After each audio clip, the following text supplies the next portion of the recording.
अब ग्यासलाई हामीले के गर्छौं त अन गर्छौं हो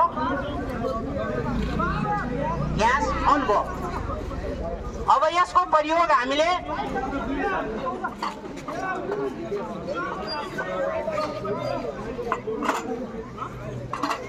ल अब तपाईले पहिले यो निकाल्ने कि यसलाई अन गर्ने यो कुरा पनि एउटा महत्त्वपूर्ण छ सबभन्दा पहिले बिउलाई निकाल्ने के गर्ने बिउलाई निकाल्ने भन्नुको अर्थ यसरी निकालेपछि यसलाई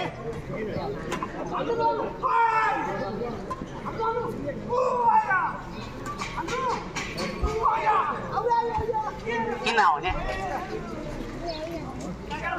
आयो हो अब ल हेर्नुहोस् अब ग्यास आएपछि अब यसमा चिया पकाउँछ हो खानेकुरा पनि पकाउने हामीलाई थाहा छ हो अब तपाईले यसले राम्रोसँग गर्यो भने यसले एकैछिनमा के गर्छ त ल हेर्नुहोस् हाम्रो राम्रो प्रयोग चिया खान पायो हो एउटा पानी तताउनु पायो यो एउटा भयो अब यसको पनि त्यही हो सिस्टम अब यसमा कत्रो आगो बल्छ के बल्छ म देखाउँछु यो हेर्नुहोस् ल अब तपाईले यसरी ल्यायो हो फिट गरिदिन्छ तपाईले बोक्दै ल्याउँदाखेरि यसको पनि हेर्नुहोस् तपाईले घरमा छ सबैको सेल पकाउने बेलामा ख्याल गर्नु होला हेर्नुहोस् यहाँबाट ग्यास लिक हुन सक्छ यहाँ हेर्नुहोस् उसले त कसरी दिया हो यो कसरी दिया हो त्यसकारणले जोड्नुभन्दा अगाडि यसलाई राम्रोसँग कस्नु होला यो हेर्नुहोस् यो मेनली अहिले आग लागि भएको घटना यसैमा भइरहेको यो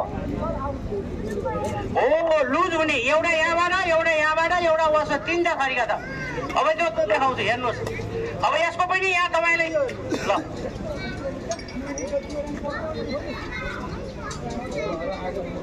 छिटै होइन कसरी दिने हो कसैले तर तपाईलाई यसरी कस्नुपर्छ यो गर्नुपर्छ भन्दैन ल हेर्नुहोस् यो यसरी कसिन्छ अब अझ यो पनि अलगै हो तपाईलाई म देखाउँछु यो यसरी कसिएको छैन भने ग्यास लिक हुन्छ